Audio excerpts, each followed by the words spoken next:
Hello, hello, fellow pet owners. This is Dr. Mary Gardner with Lap of Love.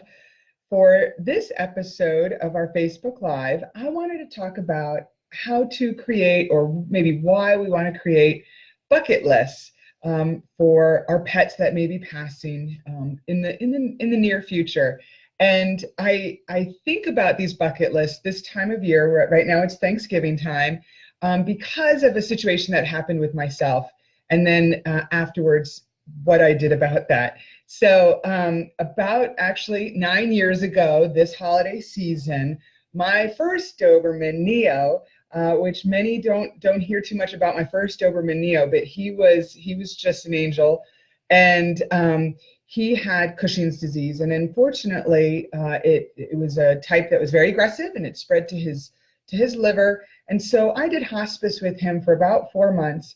And the day after Thanksgiving, 9 years ago, I went to go help another family with their kitty cat. And I came home in the middle of the day and he had passed.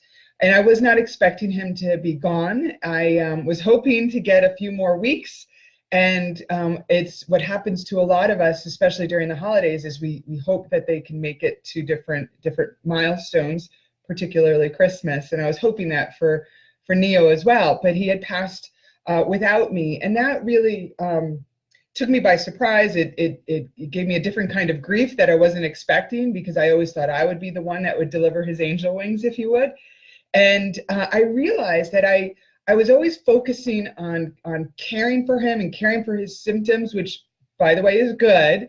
But I was focused so much on his disease and on his cancer and on trying to keep him around, that I forgot to make sure that I focused on the things that he also really enjoyed. And that's where these bucket lists come from. And, there's bucket lists that we'll make for ourselves, right? So what's the one, a couple of things that you want to do before you pass? Maybe, Machu Picchu, or I don't know what else some people may want to do. Me is probably adopt 100 old cats or dogs, which would be like my top 100 bucket list. But I think it's really good to do for our pets, or make one for our pets, because it helps us focus on the things that they really enjoy, and making sure that we could give them some of these things before they pass. And I wish I had done this with Neo, because I would have focused on some of the things that I know brought him so much joy. And of course I did my best, but really putting it down on a list, I think, would have helped me. And then also, after he passed, I would have been able to look back at that. And even though he died without me, I would have known that I still made sure he lived well until he died. And so I would have had no regrets. And so for Duncan, my second Doberman, who I adopted, maybe January 7th, so just a few months after Neo had passed, and he was an adult when I adopted Duncan. He was 6. And so a lot of people know my Duncan. And about 2 years ago, I did a Facebook Live with him in it, who he is an angel now as well. But for Duncan, when it came time for his hospice care, I did a bucket list for him. And so I'm going to share that bucket list, or talk about some of the things that I added for him. And then I'm going to also talk about 2 other bucket lists that some of our Lap of Love clients have made for their pets. So for all of our pets, when they're terminally ill or very old, they may not be doing the same things that they love to do when they were younger, right? So just like I'm not 18 anymore, so my bucket list may be different. So we've got to make sure that we don't overstress our pets, thinking we want to run a mile or something like that. And it may really, truly be just the simple things. And some of these may be a little bit selfish, if you will. So as I go through mine, maybe these will just inspire you to build your own bucket list. And trust me when I say it helped me so much with Duncan when he passed, to look back at his bucket list and check them all off. And we checked them off as we went along. So for the first item is enjoy a steak dinner. And then he ended up having 3 steak dinners. We had a slumber party with Mom. We had 2 of those. Visits from his human girlfriends. So Duncan was quite the ladies' man, and so all of his human girls that loved him came over to visit the week before he passed, just soaking up the sun. So we made sure that he was laying out in the sun, which he enjoyed to do so much, and no time limit on it, as much time as he wanted out there. The next on his list was chasing people off of his property. I was just reading catnip for cats, their bucket list. I love it. Clean litter box, warmth and love. It's very true. Cats sometimes are a little bit easier. Uh, for Duncan, I also put on his bucket list barking at nothing important. So even though to me, I didn't think it was important, if he was barking at something in the distance, go at it, boy. You know, you do you. Peeing on the neighbor's plants. Next was having In-N-Out parties. This is when we lived in California, and In-N-Out is kind of like a Wendy's, way better than Wendy's. I hope I don't insult the Wendy's lovers out there, but they have hamburgers and French fries. And so we had a big In-N-Out party. I even have pictures from his In-N-Out party that I'll post later. Snuggle with mom and dad, which that was like all the time, but lots of kisses, made a new friend, and also chased the mail truck.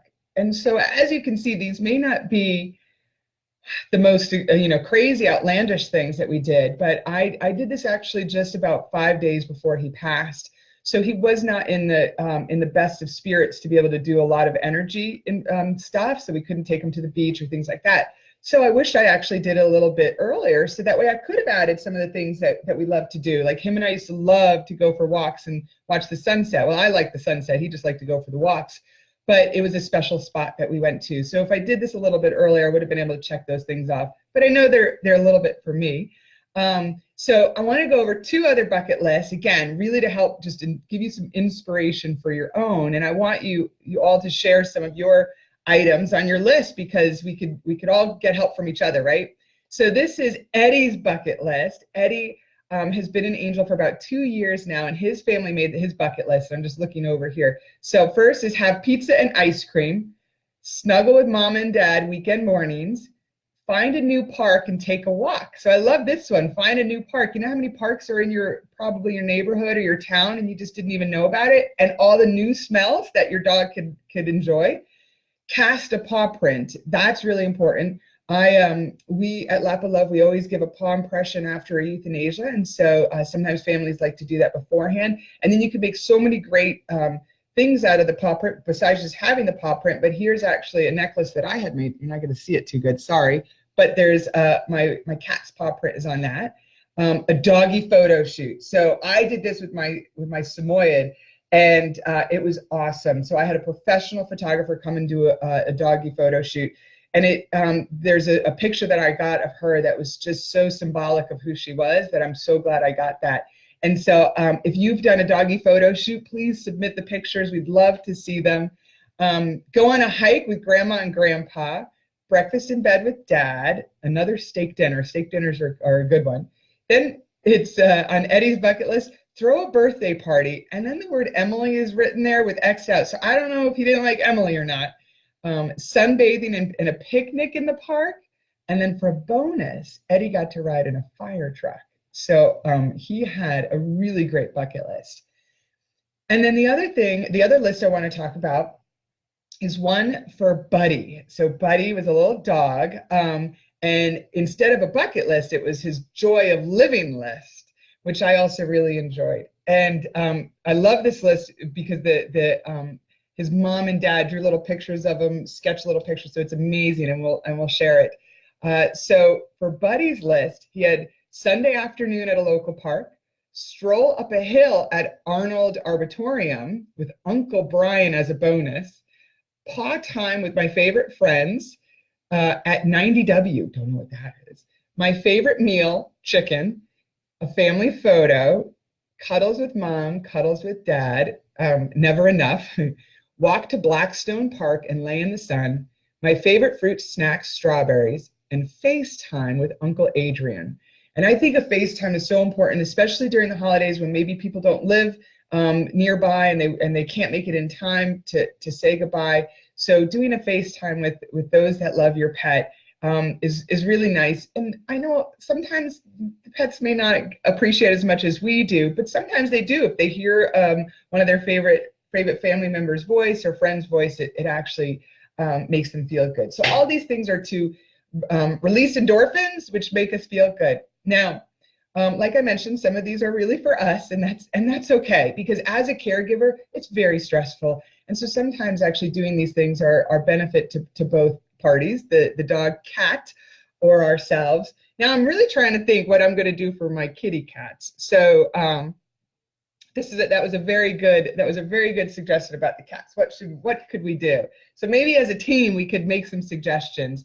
But I think the most important thing of all this is it really can help us with our grieving process. So there's something called anticipatory grief, which basically means that we start grieving before the death happens.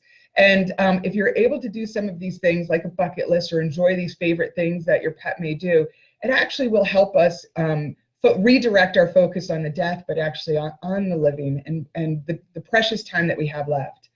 And so for me, now that I did my bucket list for Duncan, I can look back and I still have grief, but I don't have regret. And I think that's the most important thing, is that bucket list can help you have no regret. And I have so many regrets for my Neo, is that I did not get to do all the things that I wish I had done.